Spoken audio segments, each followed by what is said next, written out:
Welcome to today's session, Engaging Students in a Digital Learning World.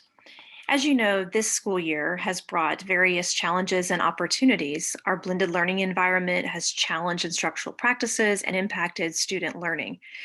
Even though the school year has brought, the new challenges, it's brought them really especially when it comes to improving student performance and student achievement.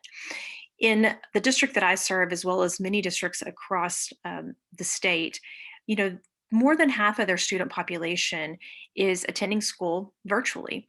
As that we have had that same situation, we have had to evaluate new ways to impact student achievement and to make connections with those students. Unfortunately, there's been a lack of student motivation, a lack of student engagement. And so it's forced us to really assess different strategies and ways that we can work to improve student performance as this is a learning environment like we have never seen before. So when I think back to where we were in 2019, I see this as, the view that I remember, that, the teacher in front of the classroom with a group of students.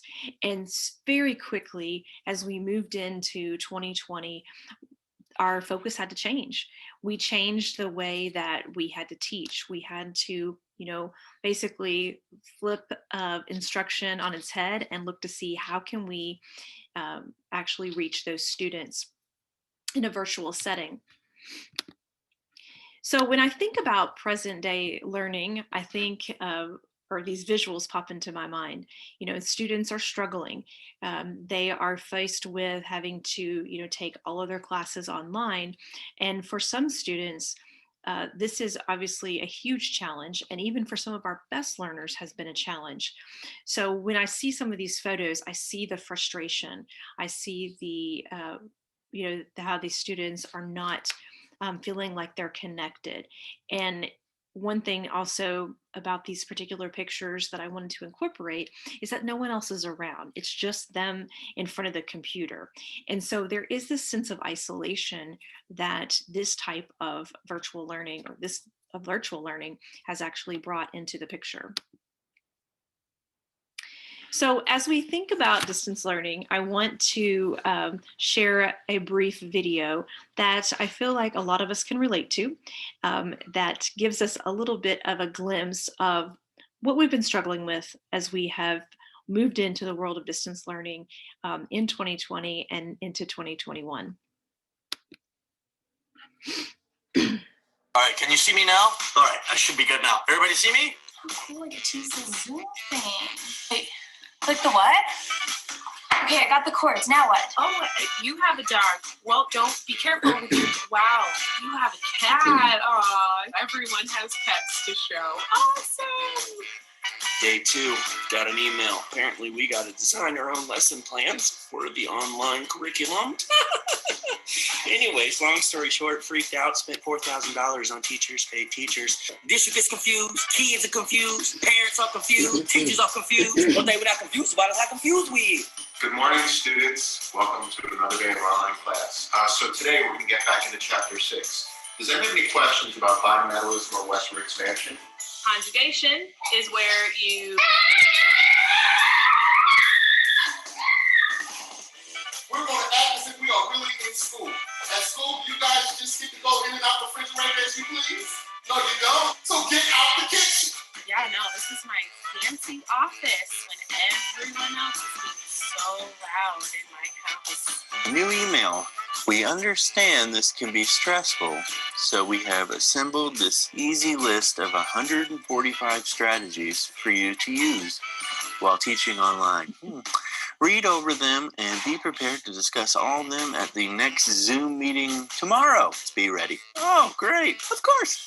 Online learning, distant learning, whatever you want to call it. Google Classroom, MS Teams, Edmodo, Remind One-on-One, Zoom, all of it is unnecessary. I'd rather be back in my classroom than to deal with all this. How do you feel about online learning? How I feel about being 10 feet from my bed and I can't get in it? I call it torture.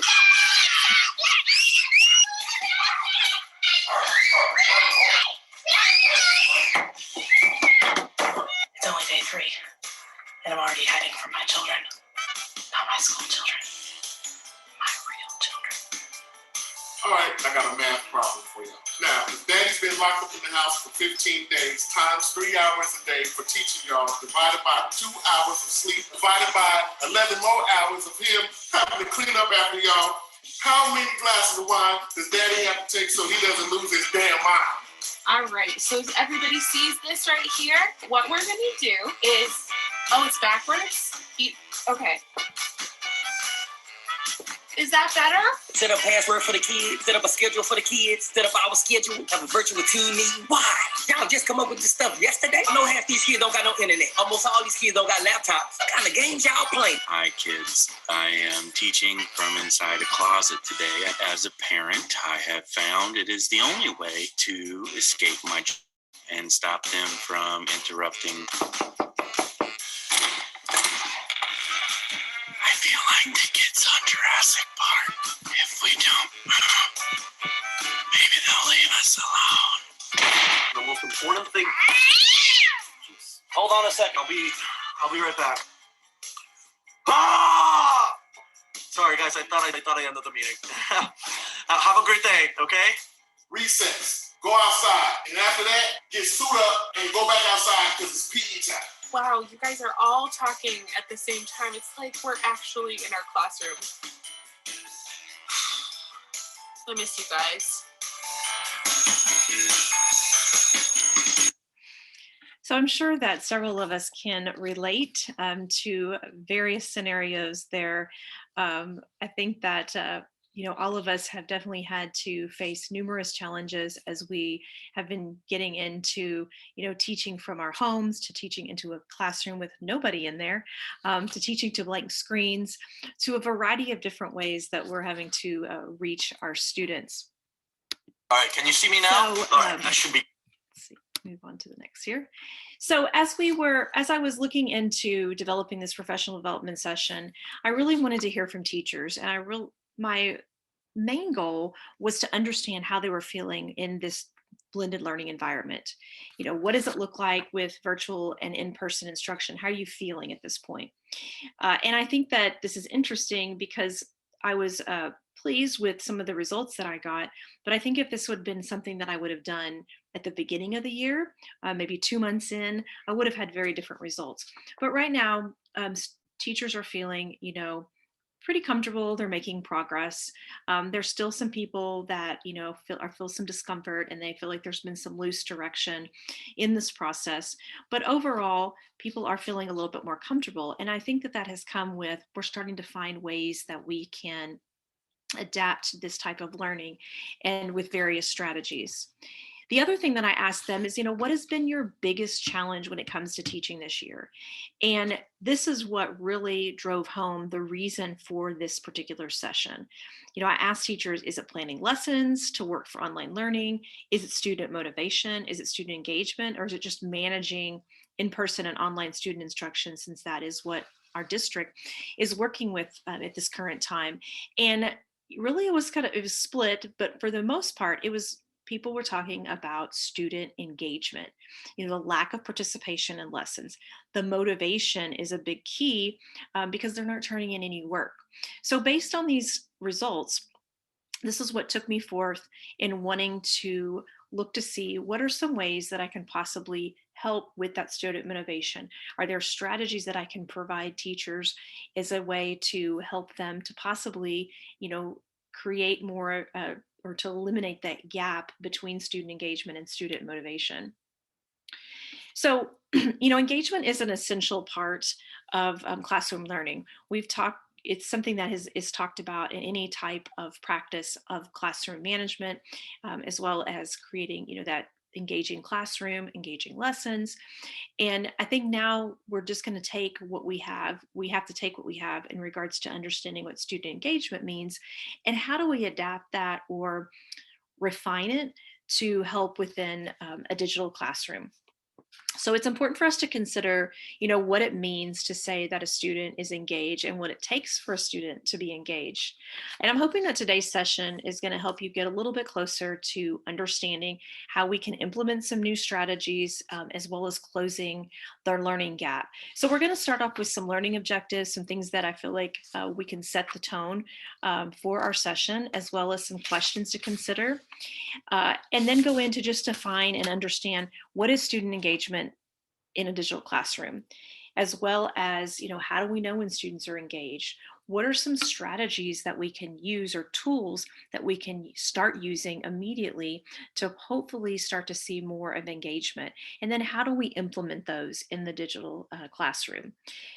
So let's start off with some of the things that we'll be covering today. I want to identify and reflect on some personal experiences and some engaging learning experiences. So I'm going to be sharing with you some of the things that some other teachers have done, as well as what I've personally done within the classroom that is helping move the needle towards more student engagement. We're going to explore and discuss some of the definitions of student engagement and determine the significance of engagement in the classroom, as well as talk about some strategies that we can use to increase student engagement and actually show you application of those in the classroom, and identify what engagement can look like in the classroom and why it's so important. So a couple of questions that I want you to consider as we're moving through the session. And I hope that through this session, a lot of these questions will be answered for you.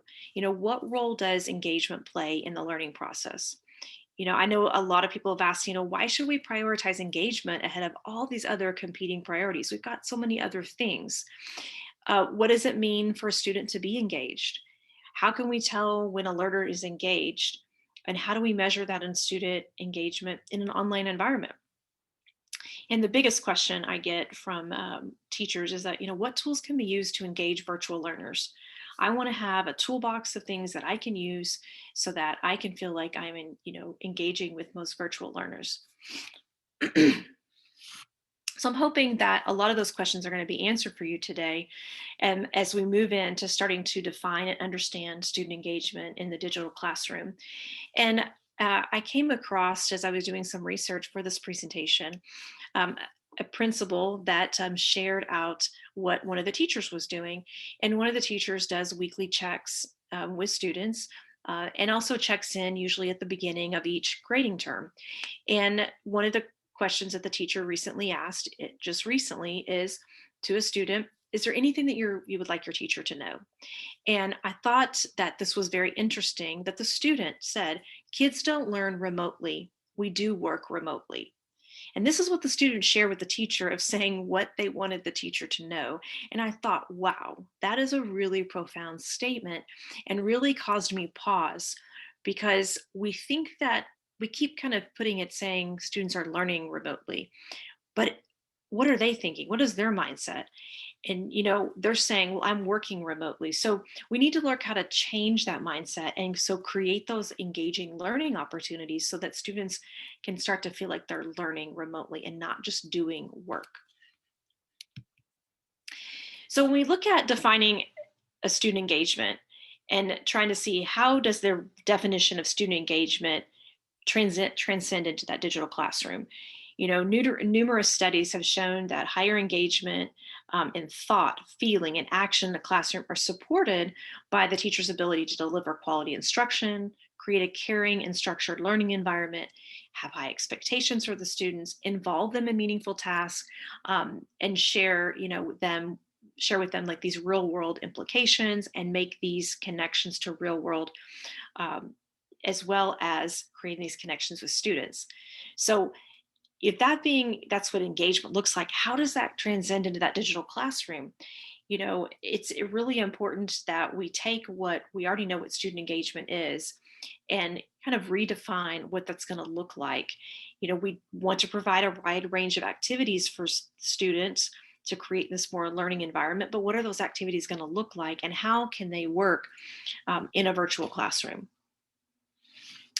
One of the best definitions that I've seen when it comes to engagement talks about these three characteristics: that students are engaged when they are attracted to their work, that they persist in their work despite challenges and obstacles, and then they take visible delight in accomplishing their work. So all of these three are things that can easily be achieved through a digital classroom or through a virtual setting if you have the right tools in place. One of the things that is really important when it comes to a digital learning experience is connectivity. You know, if you do not connect with students and show them uh, show them what you're teaching them and how it connects to their lives outside of teaching, uh, then there really is no connection. You know, the content is important, but if you're teaching and students are not engaged and therefore they're not learning, you know, are you really teaching? So, you know, students are not going to be engaged by, you know, your sheer will, like you're going to be able to will them to be engaged. So it's all about connection and relationship building. And it really must come before content. And especially in this particular setting, it's relationships. They should be the priority at the start of distance teaching. Now, if you're tuning into this session and you're already halfway here, don't fret. You still have the ability to be able to build and foster those relationships with students if you haven't already done so, or if you're struggling to continue to maintain those relationships. The district that I serve really talks a lot about relational capacity and how important it is. And they make the investment in sending all of us, teachers, administrators, to training called Capturing Kids' Hearts. And the premise of that particular training is building relationships. If you don't have a child's heart, it's very hard to have their mind. And so even in this particular situation, we have to find new and inventive ways to make those connections with students, especially when we're not seeing them on a day-to-day basis. And, you know, I don't know about you, but I know in my district, we don't require students to have their cameras on. So a lot of times there's just blank screens that we're staring at. And so there is the lack of being able to actually see their face and create that connection. So we need to find other ways to connect with these students. One of the things that I really like that Kelly Gallagher, who is an author and educator that has some great information out there, talks about that engagement first, then content, then rigor. You know, engagement should be a priority no matter, you know, in any learning situation, but especially in this digital classroom. You know, engagement strategies must be used if students are going to tune into learning. You know, it's almost like someone told me the other day, that it's almost like you're putting on a production or a show. And that's very true, that, you know, you're trying to engage students, bring them in. In a previous career, I was in public relations and advertising, and we would pitch clients. And I always feel like in a classroom perspective, teachers are pitching, you know, content to students, and to sell it, you've got to make it, you know, jazzy. You've got to be able to pull them in and find ways for them to connect to it. So engagement strategies like connecting with students, allowing for choice, using the, you know, more project-based learning to make lessons and units more meaningful, that's going to bring them to the learning table. But we've got to have those relationships before we're able to actually get them to that point. So when I surveyed a variety of teachers to understand kind of what are the things that they were struggling with this year, one of the things that I asked them is, you know, what does it take to get a student engaged in online learning? What have you found that's worked for you? Or maybe what have you maybe still struggling with?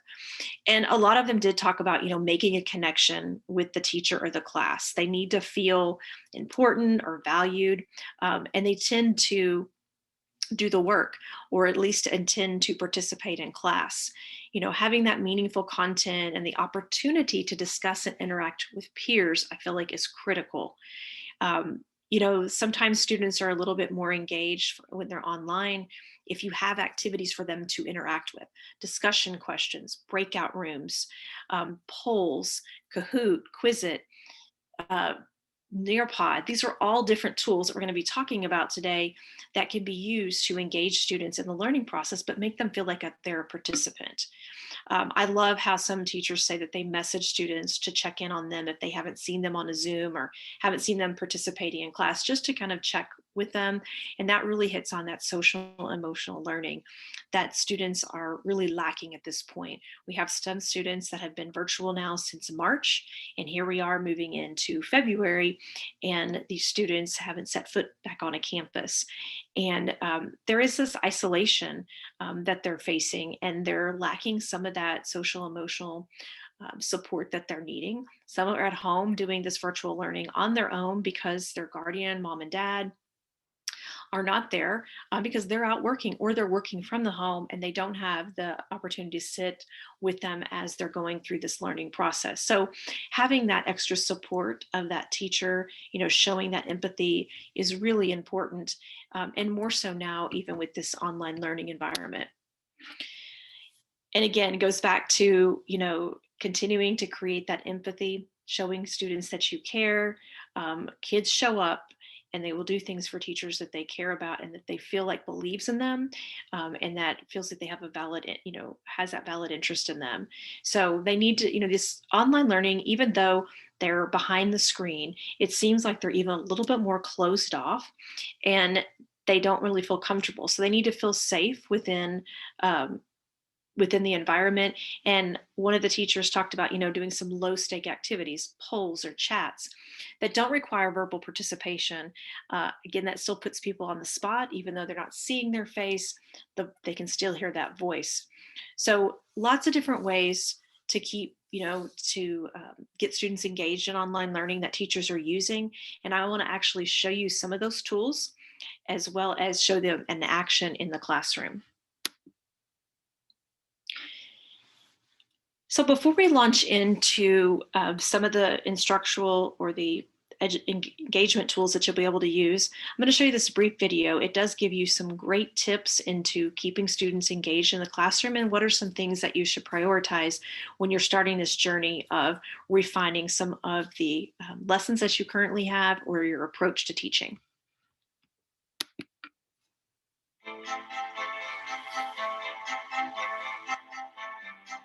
It can feel like a big change, but online teaching is still teaching. Your virtual classroom will need to be managed, and you will still need to teach responsively and differentiate your instruction. Yes, there will be some adaptations, but setting norms, cultivating belonging, and making your curriculum compelling, those are still at the core. Here are 6 tips from seasoned veterans for keeping students engaged in a virtual environment. Try making your own digital content, like videos or slide decks, but stay laser focused on keeping instruction clear and simple. The research says that being your natural, authentic self is another key here. Don't be afraid to make mistakes, and let your personality shine through.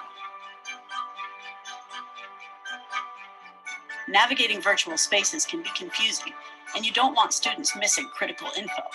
Be sure to have one central hub where all the latest updates go. You can create other spaces like chat rooms or lounges for group discussions or side conversations.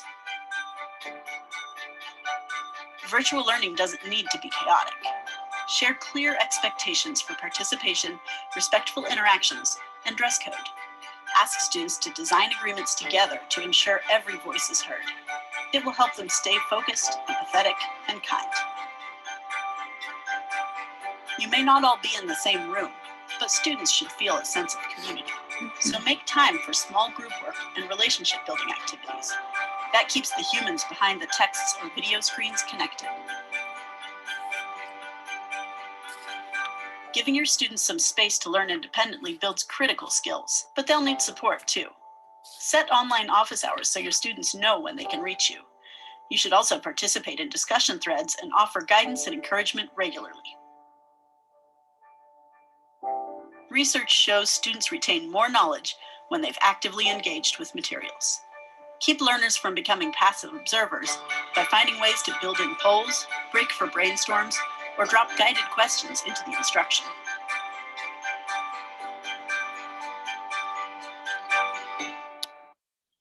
So that's just a quick snippet of some of the key things that actually we're going to be looking at as we go through the rest of this session about engaging students in virtual settings. I love how they talk about instruction being clear and concise, and how you are engaging students in the process, creating these interactions. So we're going to talk a little bit about that and how that can be implemented into your classroom immediately.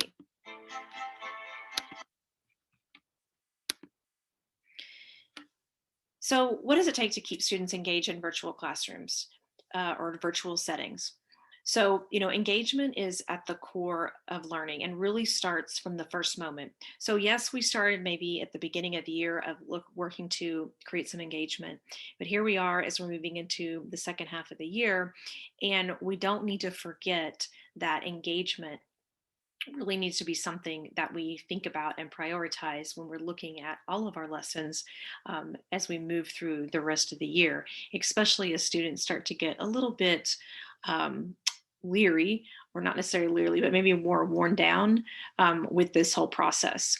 So it really does start with the students when it comes to engagement. So building those relationships and a community, similar to what the video talked about, that building that sense of community, allowing opportunities to create, that communication between one another, mainly their peers, that maybe they're missing right now in the classroom. So I want to share with you a couple of different things you can do to create those and build those relationships.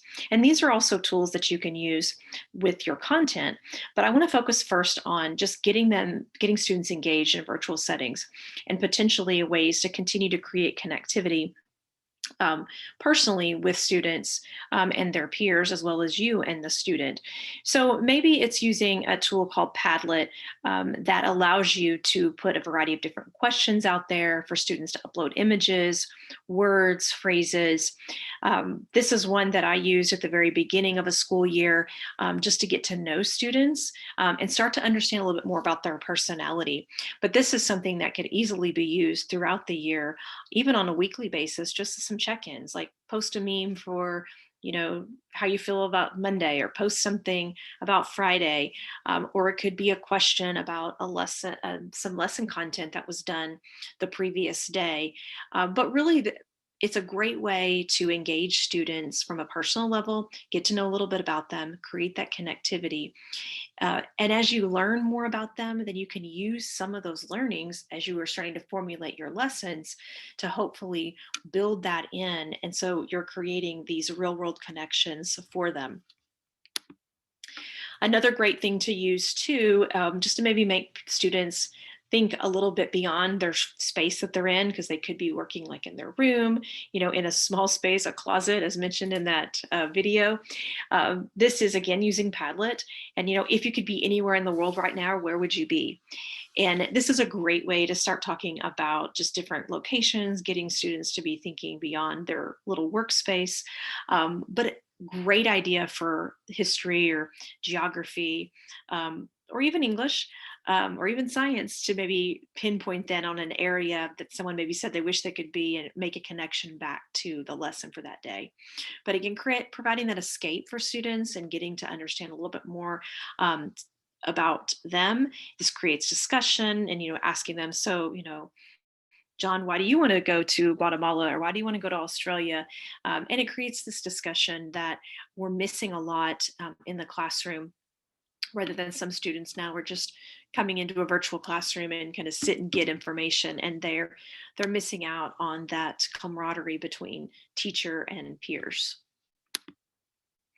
Another fun activity is just, to have a photo out there, an interesting photo, a funny photo, and have students post a caption in the chat if you're using Zoom, or if you're using Google Meet or Teams.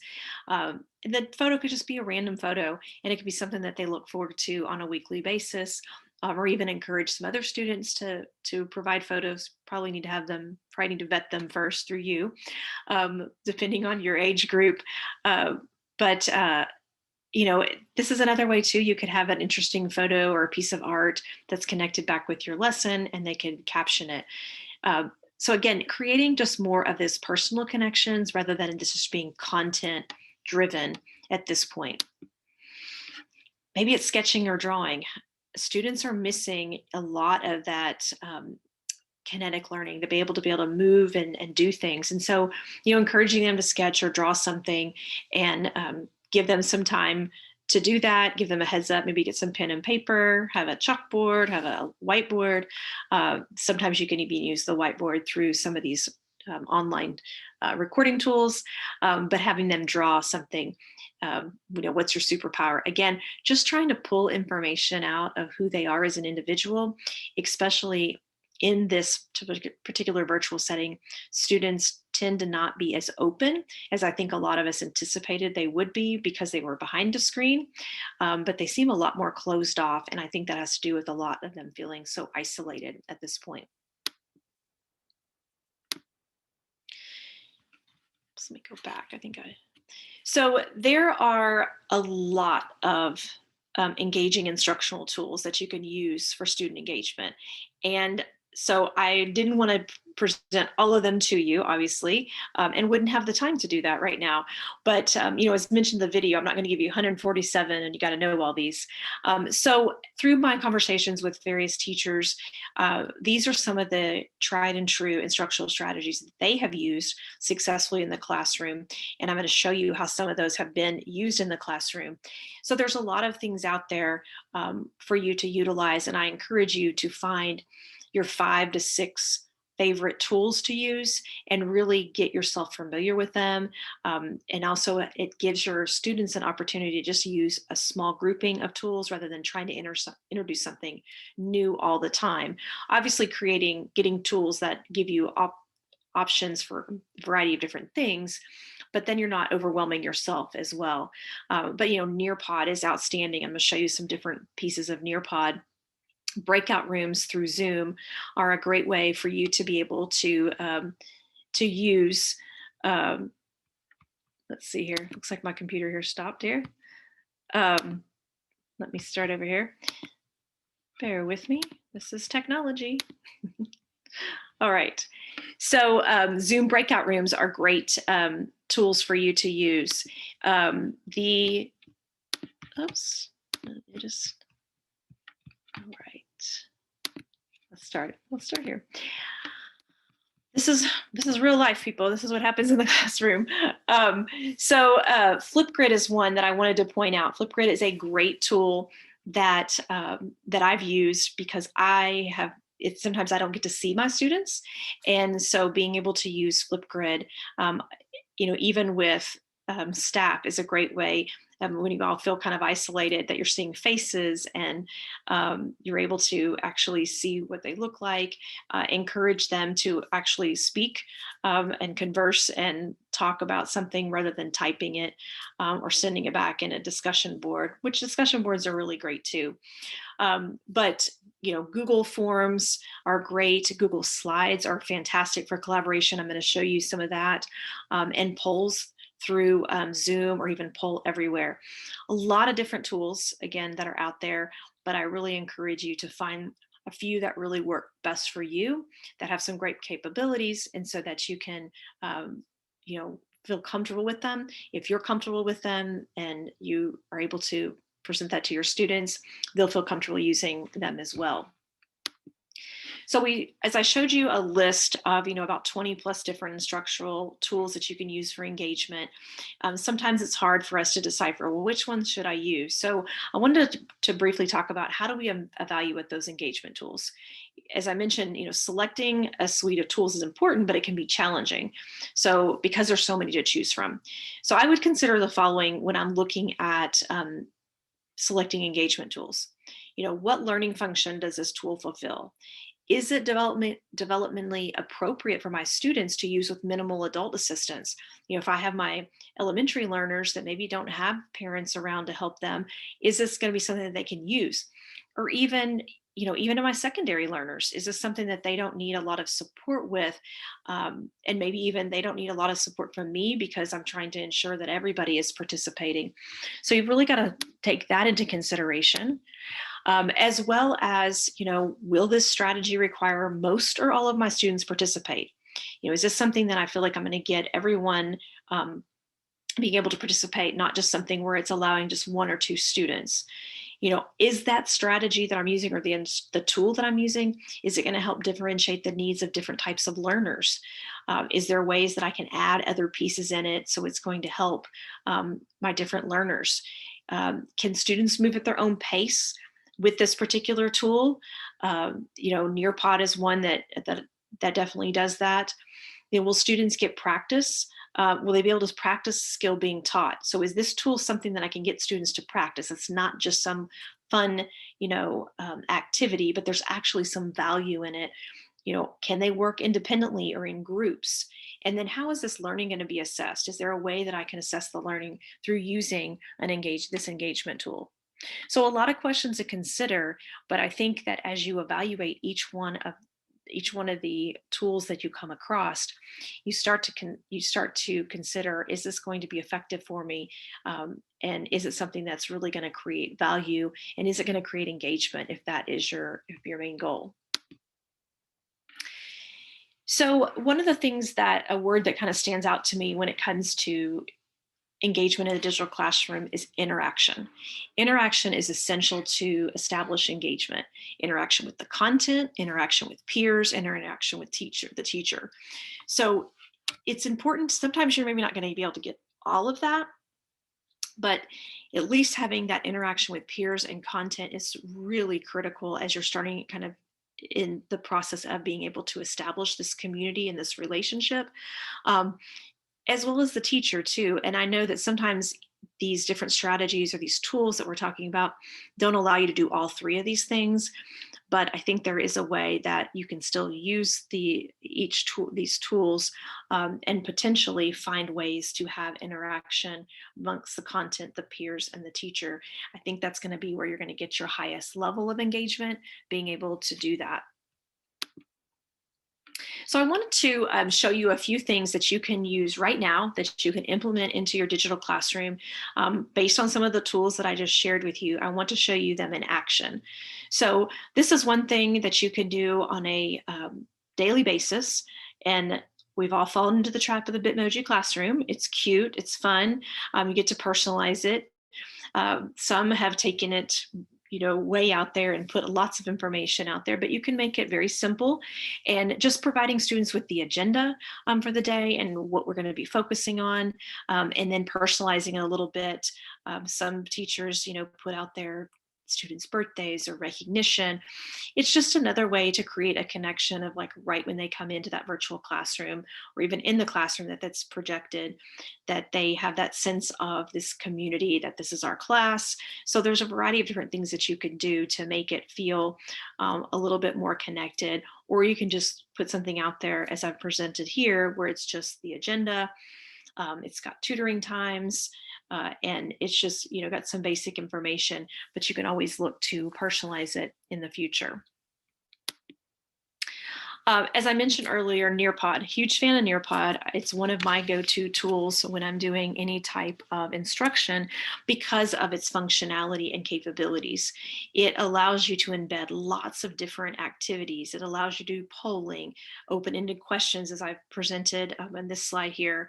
It allows you to have students to draw. It allows you to embed videos and stop the videos with questioning in there. So it does allow you to either have a live instruction or it could be student paced for those students that maybe aren't able to attend a lesson or need to go back and watch the lesson again and get a little bit more support. So whenever I've used Nearpod, it really has created a level of engagement that I rarely even saw when I had all students in the classroom. But using this tool has helped forge a better relationship between peers because they're able to communicate in a way without having to verbally speak, but also they're able to communicate with the teacher and provide information. And Nearpod provides reports, and you can see when people are, have answered the questions, what they've answered.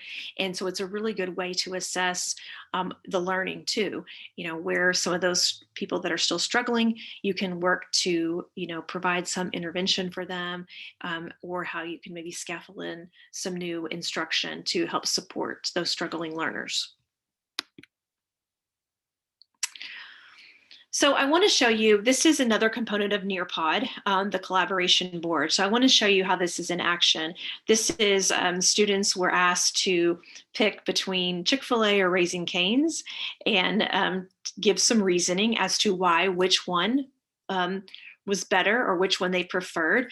And this was an introduction to an argumentative lesson, just to get to create those connections, to get students, having a conversation with their peers, and getting a little bit of a debate out there, and just start off with something that is more relatable to them rather than just jumping right into content. So let's take a watch.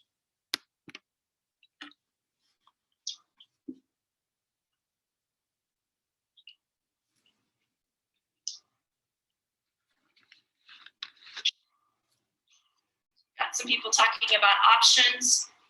As you are asked, or you're trying to convince someone of why maybe your opinion or claim is something that's valid, you always have to kind of think about your audience, right? You need to think about maybe my audience likes variety. So Chick-fil-A is a place for them because we know Raising Cane's doesn't have as much variety. Or maybe they like a particular thing, like Jonathan talks about the sauce at Cane's. And Adrian says it's sauce as well. And so sometimes it's the food product, and probably someone might be typing this, but one of the things that I think that people have been putting out there, let me see, more options, but service, right? A lot of people go to Chick-fil-A because of their service. So we've got some other things. So a lot of times it's for the service, right? So again, these are your reasons, because if someone, and David put that, if someone is asking you which one is better, you need to provide them reasons. They're going to ask you why. So again, this is the collaboration board in action, and the variety of these students that were participating are all virtual learners. There was just a few students in the classroom, but the rest of them were virtual learners. So for those that were in the classroom as well as virtual learners, they're able to collaborate with one another in a way that they haven't been able to possibly because they are in different locations. So it allows them to have this conversation. It's set up similar to like a social media post where they can heart it or like it. So it creates that interaction with their peers. It provides that interaction with the teacher. And ultimately, you could use these collaboration boards to interact with content. Absolutely.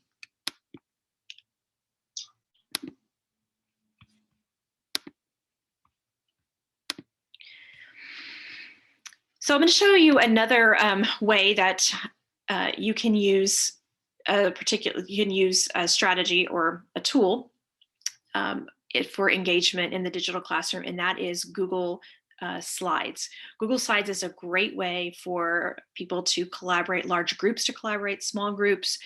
For this particular case, a class was given for Google Slides.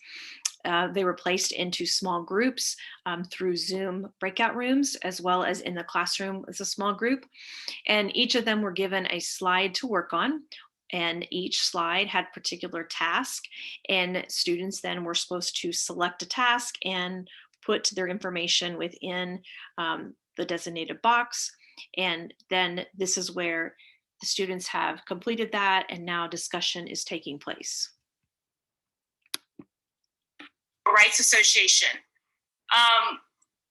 George, when you were looking at this particular argument, you said that it's based on logic.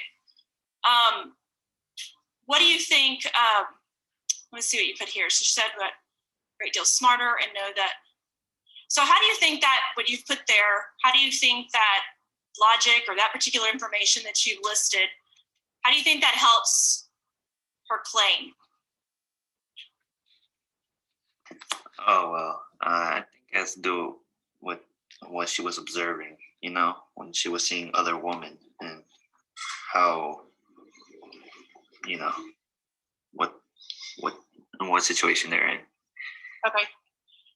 That's the way I saw it. Okay.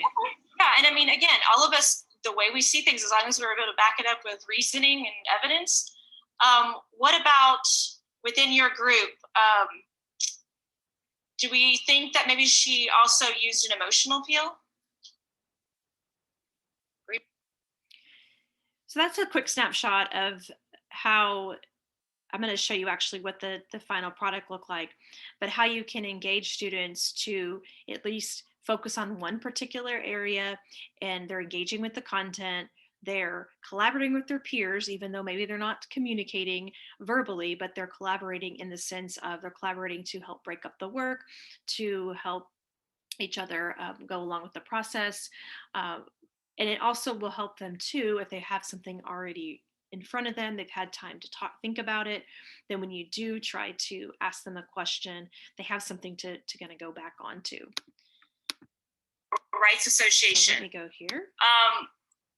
George, when you were looking at. So let me show you what the final product, this is just to show it a little bit better, but this was a Google slide that was put together with just a background, and then these boxes were created, and students then were adding in their own thoughts and ideas based on the topics that were presented to them. As you'll notice that each student was able then to take a particular task, they put their name out there, they're collaborating, they're sharing the work, but they're also being able to have this as a discussion piece when they're called upon. Another neat way for them to collaborate is this was embedded within that same presentation, and just a different way for them to look at it, but it's just small chunks for them to be able to break things down, but they're collaborating, they're interacting with the content, their peers, and then the teacher is able to see the interaction and be able to talk with each one of them about their ideas. Another tool that I use is Poll Everywhere, and I really like this. It's not working now. Poll Everywhere is a great tool to be able to use where you are able to ask a question, and you saw it briefly there. It looks like it timed out.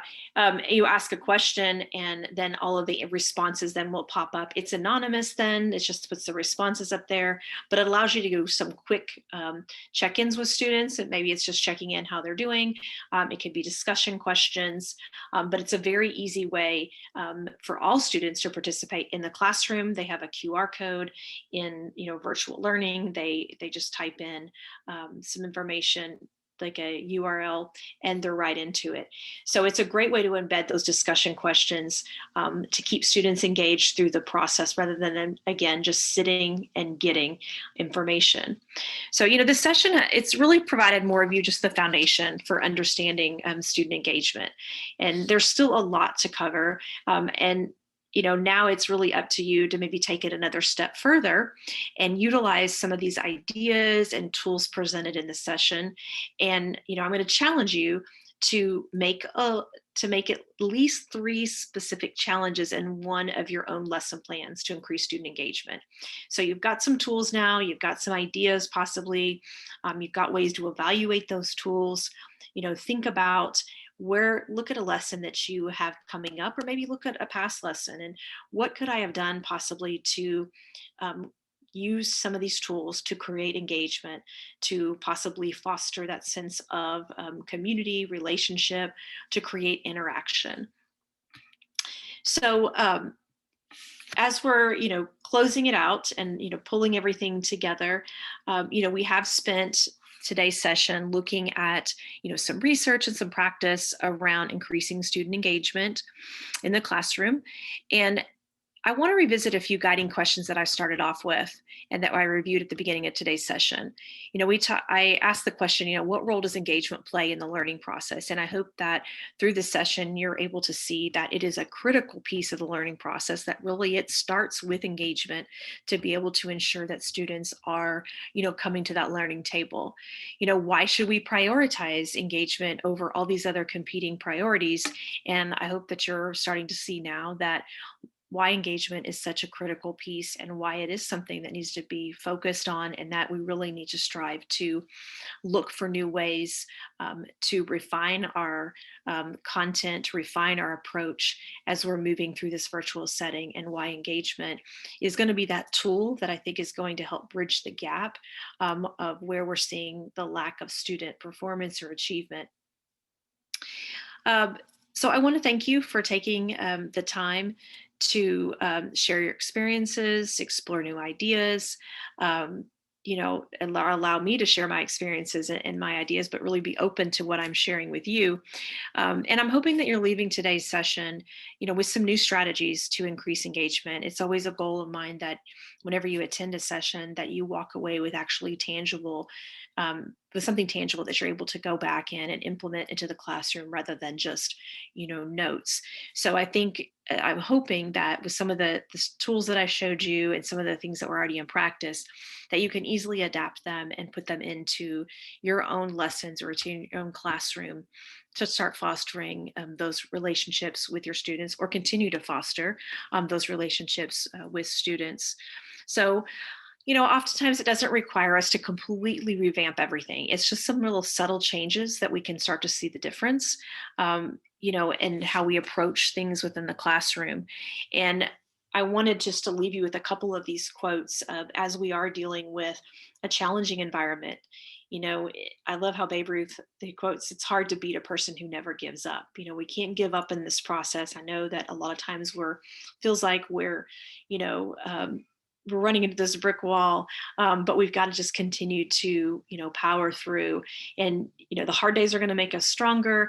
And as Albert Einstein quoted, "In the middle of every difficulty is opportunity." And I truly believe that we have this wonderful opportunity within education to refine the way that we're looking at instruction and finding new ways to make connection with students as a way to up the ante when it comes to education, when it comes to the whole experience for students. So I hope that you continue to talk with your peers, to talk with students, to see what they want to see in the classroom, and what are some of the things that resonate with them. Don't ever forget about the times when you felt engaged, when you actually felt like you were a part of something, and take that feeling and infuse that into your own instruction or to your own interaction with students. So I appreciate your time. Thank you so much for attending and for allowing me to share some of these ideas. And I hope that they will be helpful for you and that you'll able to start to implement some of them in your classroom. Good luck, and wishing you a great rest of the school year.